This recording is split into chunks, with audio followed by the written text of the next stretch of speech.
Today we're here with Cryptozoologist Rex Gilroy. Rex, can you just give us a brief explanation of what you're holding in your hand, your left hand there? Well, we have here an illustration done by famous Australian artist Peter Shooton of the Australian Museum in Sydney some years ago. Yep. Of a Thylacoleo carnifex, or the marsupial line, okay. As they believe it was based on the structure of the skeletons. Okay. And we have here a cast, one of the footprints, which comes from the Wallamai National Park in the Blue Mountains. The other cast there comes from the Hawkesbury area near Kenthurst, and basically it's all the same animal.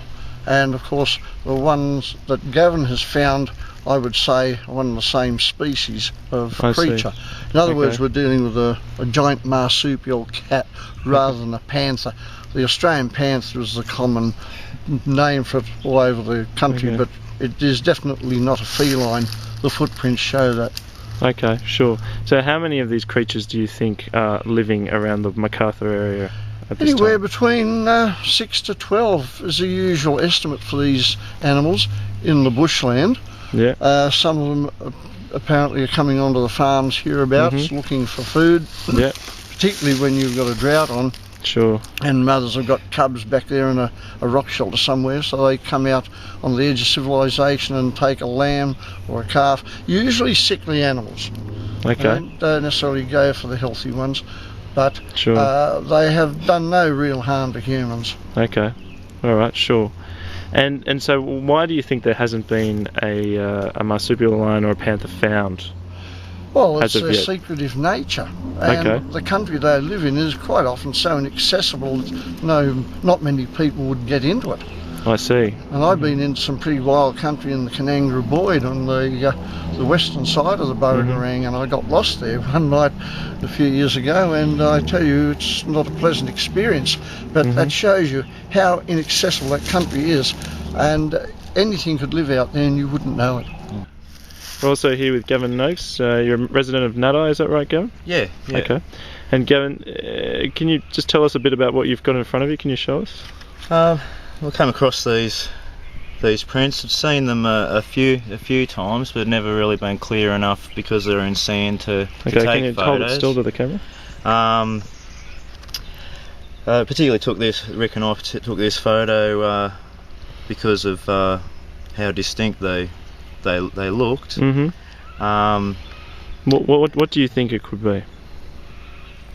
Well, to tell you the truth, I don't know. I've been spent most of the time in the bush in my life and come across all sorts of tracks and everything, and never seen anything like this. Yeah.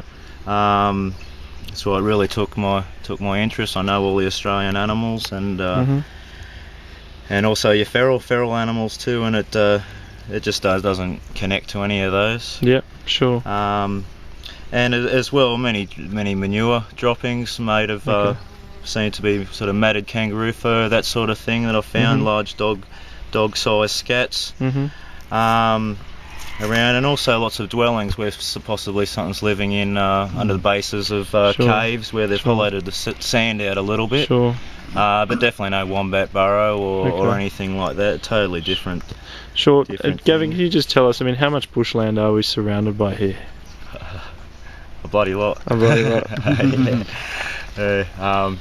Yeah, it's a massive valley. So it's a massive valley, and there's nothing in it but bush.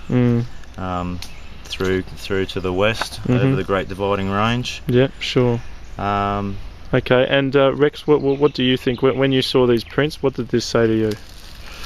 Well, I took one look at them and I said, when I saw the photos, I said, oh, he's got our big cat again. So they're definitely around. I run the Australian Big Cats Research Foundation, and it's separate of all my other cryptozoological work. We have that based in Katoomba where I live. And I've spent some 50 years researching these things. As far as I'm concerned, what Gavin's got there is the real thing. There's definitely a so-called panther, but as I say, a giant marsupial cat. Sure. Okay. And Gavin, what have people said to you when you've discussed this? had a lot of support. Yeah. Through it all. I first thought that in my hometown I'd have a lot of critics, but basically haven't had much at all. The only real critics have been the what would you call the professionals, or the scientists or whatever. Sure. The main skeptics, the locals. Well, it just brings out a lot more stories. And so, do you think, would you encourage people to, before they judge, to actually go out and have a look and see for themselves? Yes and no. I mean, if they did go out by themselves, they'd want to be good bushmen and know how to survive in the bush in case something went wrong, because otherwise you're not coming back. You'd have to know how to deal with a snake bite or anything like that. But also, you're really dealing with something that is unknown here. So going by yourself definitely wouldn't be the go, and even a couple of people, you really don't know. So Rex, how much experience have you had looking for creatures like this?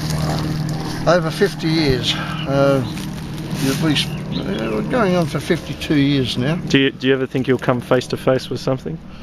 Well, I've come face to face with a panther. I've been 8 foot from a thylacine, sitting in a car with the headlights on it, and at Blackheath in 1972, and that was on the 22nd of February 1972. It was a Tuesday night.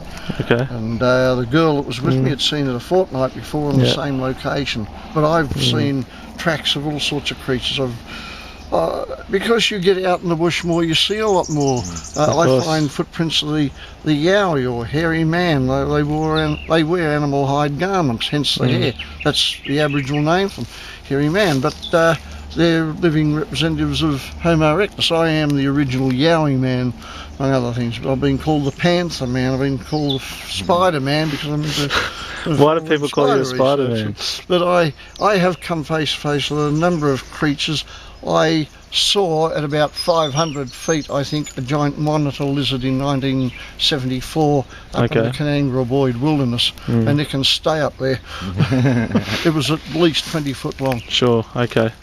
We've got to keep an open mind about all these mystery animals and go in search for the evidence rather than be critical. I've struck a lot of academic criticism over the years by people who stick to a textbook and of course are glued to their office desks.